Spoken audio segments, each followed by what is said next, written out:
पुनर्जन्म ये एक ऐसा सब्जेक्ट है जिसके बारे में इंसान के मन में हमेशा से बड़ी जिज्ञासा रही है, बहुत कौतूहल रहा है। और आप सब जानते हैं कि हिंदू धर्म ग्रंथों में और सनातन धर्म में पुनर्जन्म का जिक्र मिलता है। लेकिन चूंकि इंसान को इस जन्म की सारी बातें ही याद नहीं रहती, तो पुनर्जन्म की बातें कहाँ से याद रहेगी।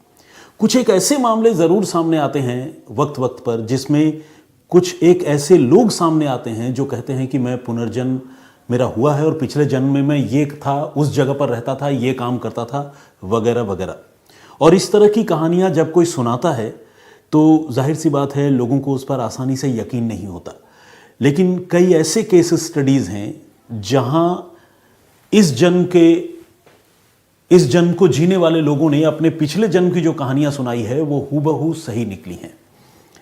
लेकिन पुनर्जन्म की किसी कहानी में अगर किसी सांप की एंट्री हो जाए तो फिर वो कहानी और भी अजीब और भी चौंकाने वाली हो जाती है। वजह यह है कि सांपों की दुनिया भी पुनर्जन्म की तरह ही बहुत तिलस्मी है। सांपों को लेकर भी बहुत सारी बातें कही सुनी जाती है। जैसे आपने ये सुना होगा कि सांप दूध पीते हैं। बहुत सारे लोग कहते हैं कि नहीं, सांप दूध नहीं पीते। बहुत सारे लोग सांपों को देखते ही मारने लगते हैं। बहुत सारे लोग कहते हैं कि नहीं, सांप भगवान शंकर के बहुत प्रिय हैं, तो सांपों को मारा नहीं जाना चाहिए। बहुत सारे लोग पर्यावरण और जीव जंतुओं की अधिकारों की रक्षा के बहाने सांपों को बचाने की बात कहते हैं। इसके साथ ही आपने मणिधारी सांपों के बारे में भी सुना है, इच्छाधारी सांपों के बारे में भी सुना होगा। बहुत सारी बातें किस्से कहानियों में आपने सुनी होंगी। तो एक तो पुनर्जन्म और दूसरा सांप, ये अपने आप में बहुत अजीब सब्जेक्ट्स हैं जिसके बारे में इंसान ज़्यादा से ज़्यादा जानना चाहता है। हालांकि देखा जाए तो सांप भी किसी दूसरे इन जानवर की तरह या जीव की तरह एक सामान्य जीव है, लेकिन उससे इर्द गिर्द बहुत सारी कहानियां चूंकि सुनने को मिलती हैं तो लोग उसके बारे में जानना चाहते हैं। तो आज मैं जो कहानी आप लोगों को सुनाने जा रहा हूं उसका ताल्लुक इन्हीं दो चीज़ों से है। ये घटना है राजस्थान की, राजस्थान के कोटा ज़िले की, और अब से बमुश्किल हफ्ते भर पहले की ये बात है। इस घटनाक्रम से रिलेटेड कुछ तस्वीरें भी मेरे पास है। जब ये कहानी आप सुन रहे होंगे यूट्यूब पर, तो वो तस्वीरें भी मैं कोशिश करूँगा कि उस वीडियो में आपको दिख जाए, डिस्प्ले हो जाए, और मैं वो शेयर करने की कोशिश करूँगा। तो खैर, जैसा कि मैं बता रहा था, ये घटना है राजस्थान के कोटा ज़िले की। कोटा ज़िले में एक कस्बा है जिसका नाम है सागोद, और इस सागोद कस्बे में हफ्ते भर पहले एक बड़ी अजीब सी बात हुई।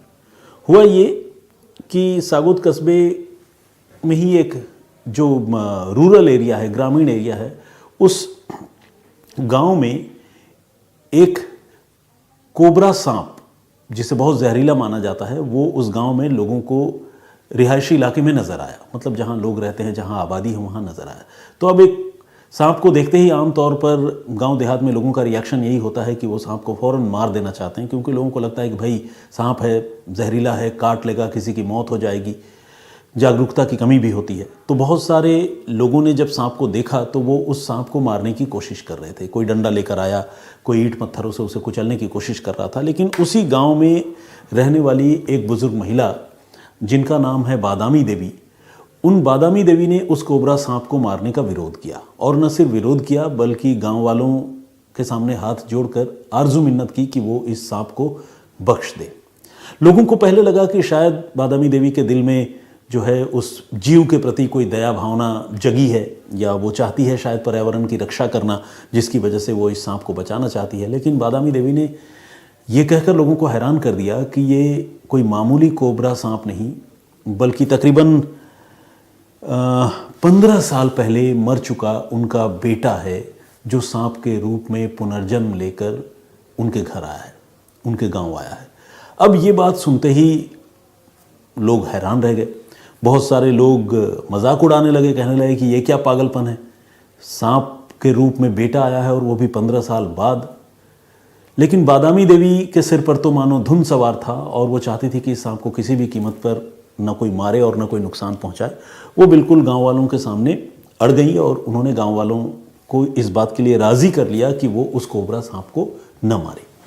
अब यहाँ तक तो बात समझ में आती थी, हालांकि ये भी समझ में आने वाली बात नहीं है, लेकिन फिर भी यहाँ तक लोगों ने देखा, सुना, समझा।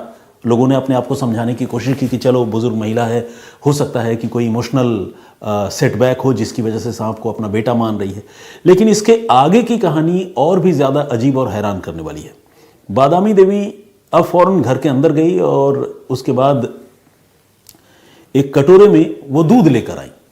आपने सुना होगा कि लोग सांपों को दूध पिलाते हैं, हालांकि बहुत सारे एक्सपर्ट्स ये कहते हैं कि सांपों को दूध नहीं पिलाना चाहिए, और बहुत सारे एक्सपर्ट्स ये भी कहते हैं कि सांप दूध नहीं पीते हैं। हालांकि मैंने कई सारे ऐसे वीडियोस देखे हैं जिसमें सांपों को मैंने दूध पीता हुआ देखा है।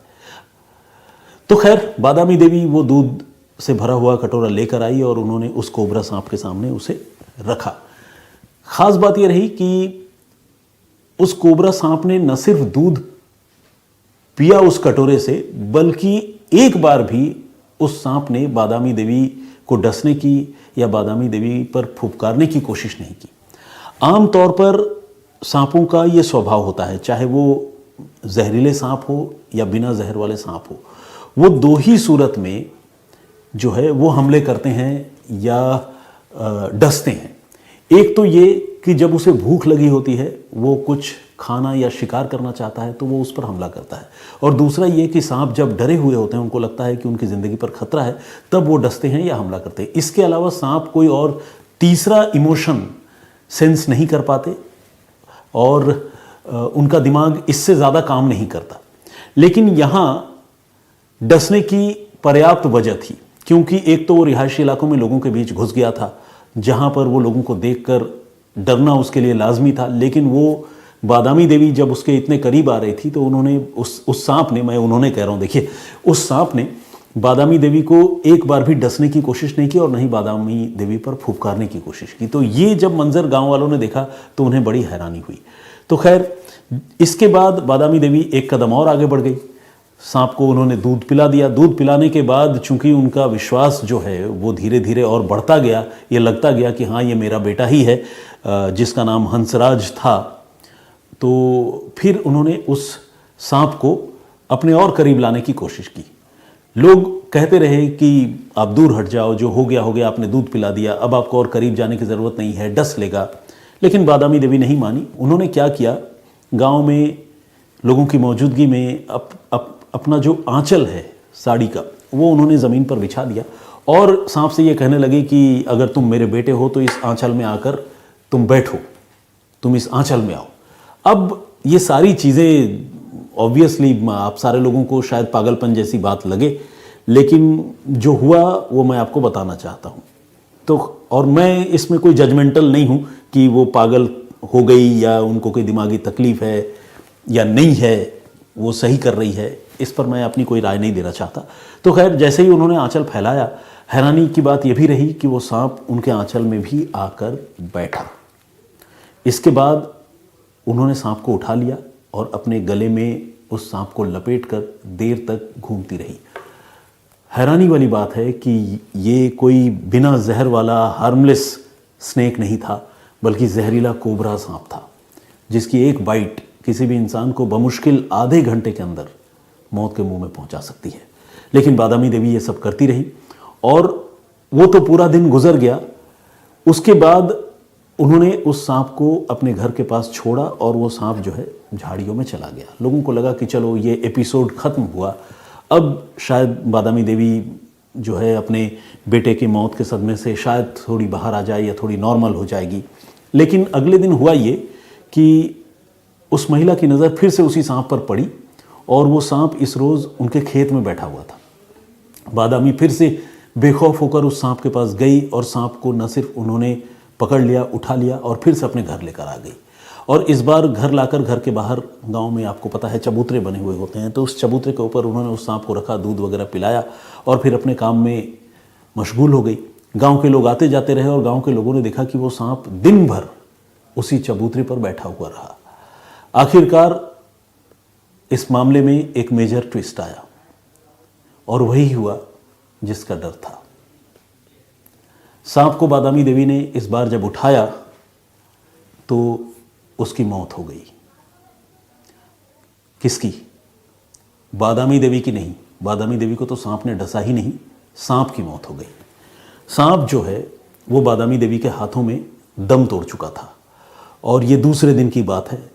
बादामी देवी अब फिर से बहुत दुखी हो गई वो रोती रही और फाइनली उन्होंने उस सांप का अपने ही खेत में अंतिम संस्कार किया और ये कहते हुए उसे फिर से विदा किया कि ये उसका बेटा हंसराज ही था जो सांप के रूप में उससे मिलने के लिए आया था। बेसिकली बादामी देवी के 2 बेटे थे, राजूलाल और हंसराज। हंसराज की मौत आज से कोई 15 साल पहले पार्वती नदी में डूबने से हो गई थी और तब हंसराज की उम्र 24 साल की थी। एक माँ के लिए उसके जवान बेटे की मौत कितनी खतरनाक चीज़ होती है और उसका सदमा किसी माता पिता के दिलो दिमाग में कितना गहरा होता है, इस घटना को सुनकर आप समझ सकते हैं। आप पुनर्जन्म की कहानी पर यकीन करें ना करें, लेकिन एक माँ का अपने बेटे के प्रति जो लगाव है, वो लगाव किस रूप में बाहर आ सकता है, सामने आ सकता है, ये कहानी सुनकर उस बात का भी एहसास होता है। तो खैर, इस कहानी में कोई पुलिस नहीं है, कोई क्राइम वाली बात नहीं है। क्राइम तो शायद तब हो जाता अगर लोग सांप को मार देते, लेकिन यहाँ किसी जीव की हत्या भी नहीं हुई, बल्कि उसे संभालने की कोशिश हुई, लेकिन इसके बावजूद उस सांप की मौत हो गई। अब बहुत से लोग ऐसे हैं जिनका ये कहना है कि शायद उस सांप की मौत दूध पिलाए जाने की वजह से हुई, क्योंकि सांप जो है वो दूध जो है वो हज़म नहीं कर पाते और उनका डाइजेस्टिव सिस्टम इस मामले में सपोर्ट नहीं करता। खैर, वजह जो भी हो, ये थी एक कहानी पुनर्जन्म की और पुनर्जन्म की कहानी में एक सांप के होने की। तो आज की इस कहानी पर आप लोगों की क्या राय है, क्या सोचते हैं, प्लीज़ कमेंट बॉक्स में लिखकर ज़रूर बताइएगा। आज चूँकि थोड़ी वक्त की पाबंदी है तो आज मैं आप लोगों का कोई कमेंट जो है नहीं ले पा रहा हूँ और नहीं आप लोगों से कम्युनिकेट कर पा रहा हूँ उस कमेंट्स को लेकर, लेकिन आपसे रिक्वेस्ट है कि आज की कहानी पर अपनी राय ज़रूर दीजिएगा। उसके बाद जो हमारी बातचीत का सिलसिला है कमेंट्स के सहारे, उसे मैं आगे अपनी कहानियों में जारी रखूँगा। फिलहाल मुझे इजाज़त दीजिए, अपना बहुत ख्याल रखिए, सुरक्षित रहिए,